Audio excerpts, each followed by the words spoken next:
Listening Practice Test. Please turn to Section 1 of Listening Practice Test. Section 1. Listen to the conversation between a Japanese student and a housing officer and complete the form. First, you have some time to look at questions 1 to 5.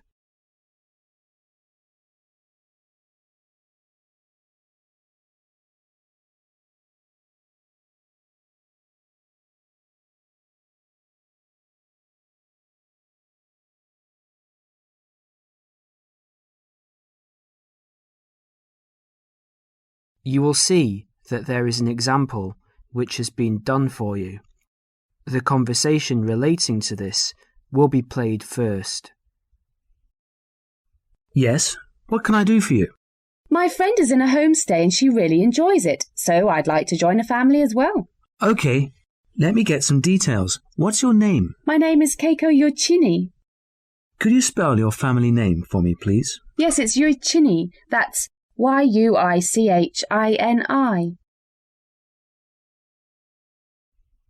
The student's family name is Yuichini, so that has been written on the form. Now we shall begin. You should answer the questions as you listen, because you will not hear the recording a second time. Now listen carefully and answer questions 1 to 5. Yes, what can I do for you? My friend is in a homestay and she really enjoys it, so I'd like to join a family as well. Okay, let me get some details. What's your name? My name is Keiko Yoichini. Could you spell your family name for me, please? Yes, it's Yoichini. That's Yuichini. And your first name? It's Keiko. Keiko. That's Keiko Yuichini. Okay. And you're female. And your nationality? I'm Japanese. Right. And could I see your passport, please? Here it is. Okay, your passport number is JO6337. And you are how old? I'm 28 years old. Now you're living in one of the colleges. Which one? Willow College, Rome 21C. Right, 21C, Willow College. And how long are you planning to stay with Homestay? About 4 months, longer if I like it. And what course are you enrolled in? Well, I've enrolled for 20 weeks in the Advanced English Studies because I need help with my writing, and I'm nearly at the end of my first 5-week course. Right, so you've completed 5 weeks and you have enrolled for another 15 weeks. That's about 4 months altogether. That's right, about 4 months. Before they continue their conversation, look at questions 6 to 10.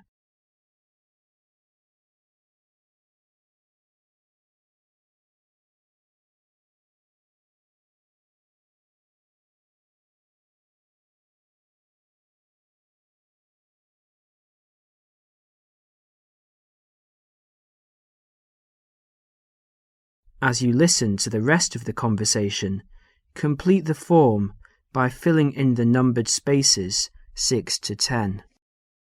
Okay. Do you have a preference for a family with children or without children? I like young children, but I like to be with older people. You know, I like someone of my own age. Okay. And do you smoke or drink? No and no. Would you mind being with a family of smokers? Yes, I would. I don't like smoking. I'd rather be with a family of people who do not smoke or drink. Okay, and what about pets? Oh, I love animals. I'm a veterinarian, so that's fine. The more the better. All right. Now what about you? Are you a vegetarian or do you have any special food requirements? No, I'm not a vegetarian, but I don't eat a lot of meat. I really like seafood. And what about your hobbies? I like reading and going to the movies. Do you play any sports? Yes, I joined the handball team, but I didn't like that, so I stopped playing. You know, I played tennis on the weekend with my friends. All right, let's see. Name, age, transport. Are you familiar with the public transport system? No, I'm not really, because I've been living on campus. I've been to the city a few times on the bus, but they're always late. What about the trains? I like catching trains. They're much faster. Well, let's go and check on the computer to see what I've got. Listen, would it be okay to leave this with me? Could you come back after class this afternoon? Yes, of course.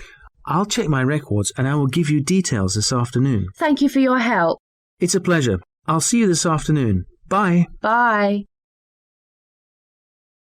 That is the end of section 1.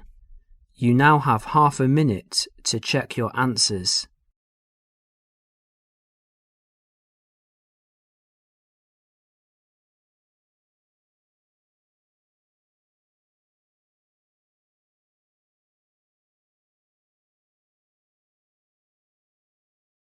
Section 2. You are going to hear a talk given by a tour guide about travel to Esnia. First look at questions 11 to 14.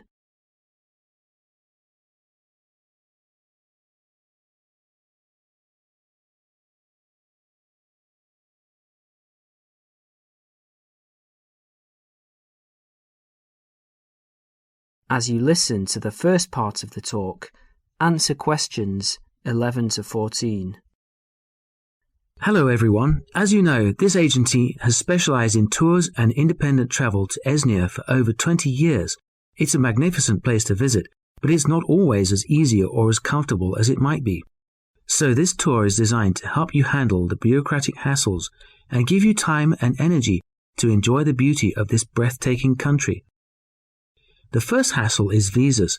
Nowadays, Esnian visas are needed by almost all nationalities. The normal visa lasts for just 90 days, but a renewal is possible. It is worth leaving yourself plenty of time when applying, or I suggest, from experience, 2 months. That should do it. The latest confirmed price is £30, but it should be noted, and a lot of our regular travellers tell us that the price may change without notice and hold up visa processing. So ring up the Esnian embassy and check the price before sending out forms. Now, for those of you who are intending to take Esnia as part of a longer tour and want to wait till you get to another country, do remember that some Esnian consulates in neighbouring countries require you to provide a letter from your own embassy just to confirm your nationality. You can find a list of major embassies throughout the world in the student handbook on page 13. Oh, and one more thing. Check whether you need a multiple entry visa if you're leaving and re-entering Esnia on your tour. Before the talk continues, you will have a chance to look at questions 15 to 20.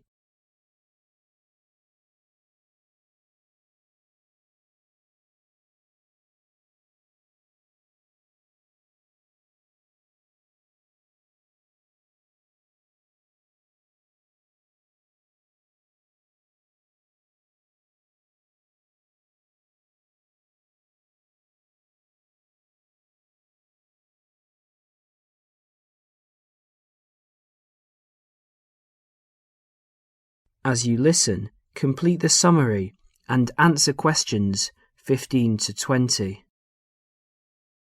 Now, some miscellaneous general advice. Firstly, if you're rich enough to bring in over $1,000 in cash or traveller's checks to Esnia, you need to fill in the currency form. Don't forget this. You could get into trouble if you do. You must declare all of your items and more expensive items, such as video cameras, on a tourist export form, which you can arrange to carry in advance. Regarding health regulations, although Esnia is becoming a generally healthier country with every passing year, neighbouring countries remain cautious with regards to health standards there, and therefore it is worthwhile carrying a health certificate. The one you need is the BM276. Now all of you here are students, and there will be plenty of concessions for young people travelling in Esnia. The Esnian Transport Authority, for example, issues a special youth fare card which you can get in any railway station. Just show your international student card. Information about getting this is in the handbook, and give 2 passport photos. And by the way, because there is so much bureaucracy in Esnia, we advise you to take at least 12 passport photos with you. They're not always easy to get done there. Finally, a bit more about currency. Pounds won't get you very far in Esnia these days, so they're no good. We advise people to carry either yen or Australian dollars. US dollars are starting to cause difficulties because of political disputes. Another surprise is that credit cards are virtually useless because of fraud scandals.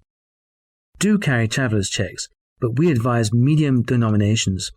Large denominations increase the likelihood of theft, and small ones increase commission charges. Now, as I mentioned earlier, this student handbook has a wealth of information. That is the end of section 2. You will now have half a minute to check your answers.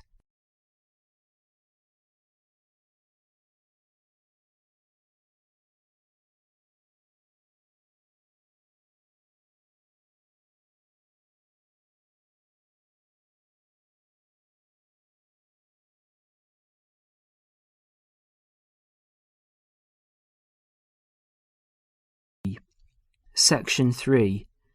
In this section, you will hear a discussion about shopping habits.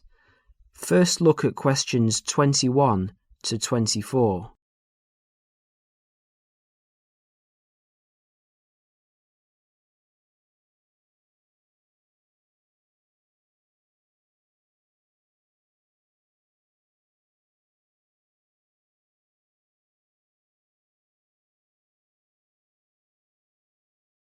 As you listen to the first part of the discussion, answer questions 21 to 24.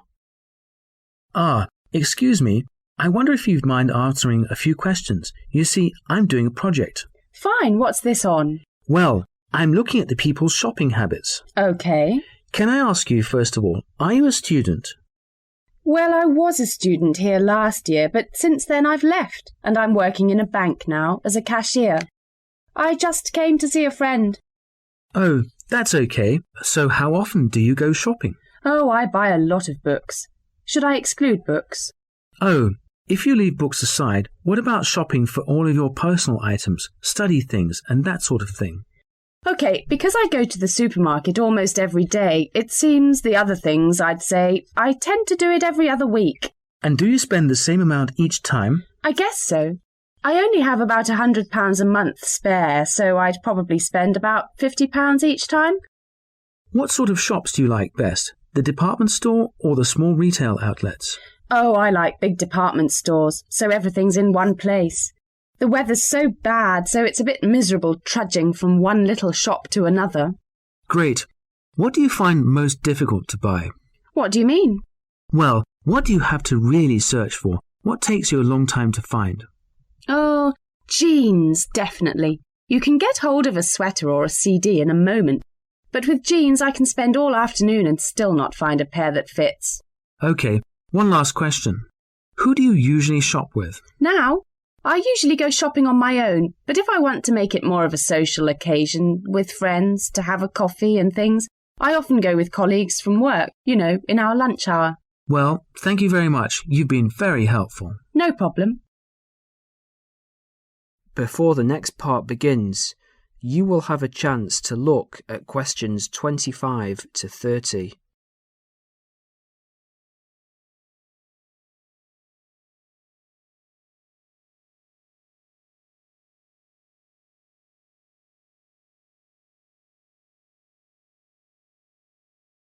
As you listen, answer questions 25 to 30.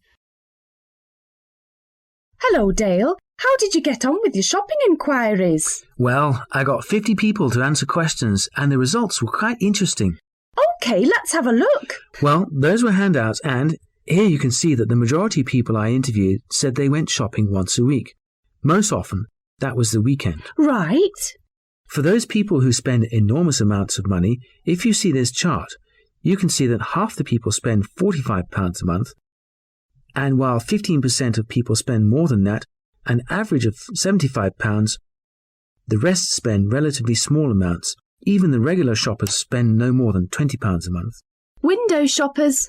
Yes, I asked them what kinds of shops they prefer, and the response was unanimous. Everyone went for department stores. I think that's what young people today want. That's understandable, and that's a useful statistic, I think. I also talked to them about the things they found most difficult to buy. I thought the answer was going to be something like books or study materials, but it's always clothes. They have problems with things related to hobbies. As far as sportswear is concerned, they complain about the lack of shops that sell it. Not many have trouble buying sweaters and things like that. but shoes and trousers were really problematic. Was that, again, because there just isn't enough variety? Yes, they say everywhere they just come across the same styles, so they just give up after a while. I know what they mean. Lastly, I asked them whom they want to shop with. That is the end of section 3. You will now have half a minute to check your answers.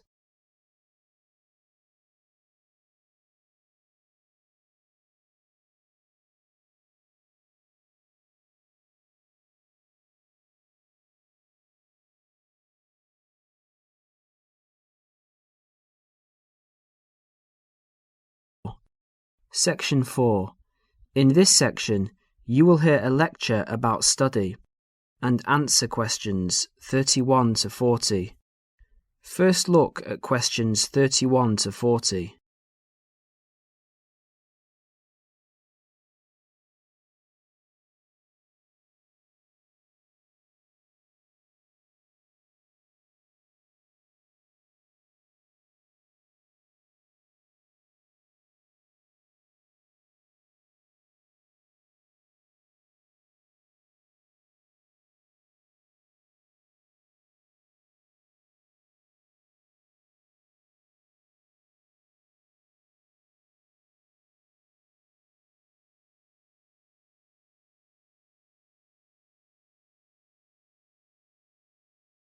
As you listen to the lecture, answer questions 31 to 40. Can anybody hear me? Is this microphone working? Good. Now, welcome everybody to the second of these lectures on successful study at college. Yesterday we looked at housekeeping issues, where to find information, how to use the library computer system, and so on. Today we're going to cover an issue that will be vitally important to you all throughout your time here at college, and that is time management. Hundreds of books have been written about time management, and those of you who are interested in doing some extra reading on the subject are very welcome to see me after the lecture, as I have a book list here and some other useful materials. Now, time management. In the past, this used to mean making a list to plan for every hour of the week and then try to stick to this plan. These days, however, the whole idea of managing time has changed. In fact, if you think about it, you'll find that it's impossible to manage time. It just goes. So what you really need to manage is yourself. To manage yourself effectively, you need to have a clear idea both of what you want to achieve and how to achieve it. In other words, you need to set goals, and you need to move towards achieving these goals in an efficient and systematic way. Most coursework at the college is set by mid-semester, and at the end of the semester usually involves 2 written assignments of between 1,500 and 3,000 words in length. If you look around you at college, you will see that during the first weeks of the term, everyone looks cheerful and focused, followed by a change around week 6, assignment time, when people start to look a bit stressed. The library reports that an increasing number of students become angry when books are not available. So what's happened? Has everybody become suddenly irritable and angry for no reason? Not quite. The reason is that people have not managed their resources well.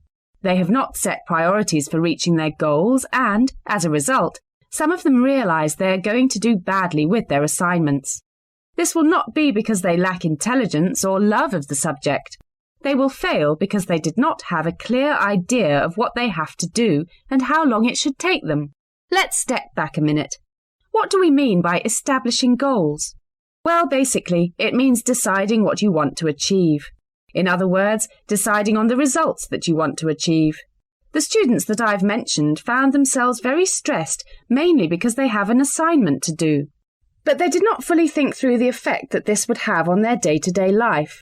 There's an awful lot of spare time in a day. For example, if you manage to spend some of that time, even just 1 hour, on an activity that helps you with your study, that 1 hour could have a major impact in your course, particularly if you make it a regular habit. I'd like to ask you now to have a look at the planners in your information kits. You will see that there are 3, 1 term planner, 1 weekly planner, and 1 daily planner. The term planner is to help you get an overview of everything that you will need to do for the term. The The weekly planner is to help you week by week, and the daily planner will help you with the really detailed planning. Before we go any further, I would like you to make a note in your daily planner right now. I want you to picture how you could make a major difference in your life by spending just 1 hour a day on some activities for the next term. Background reading, for example, or preparing a bibliography. Now imagine the benefit at the end of the term. The term diary and the weekly diary are the most important ones. However, a week is really the shortest time you have to establish an overview of your time for planning purposes. Now you need to set priorities for the term. Work out how you could achieve those priorities and the results that you desire. If you can get into the habit of planning like this, you'll soon find that you've actually had more time than before to spend on relaxation and other activities that you enjoy. Now let's share some of the ideas that you've come up with. I'll divide you up into groups to share your ideas. OK. That is the end of section 4. You will now have half a minute to check your answers.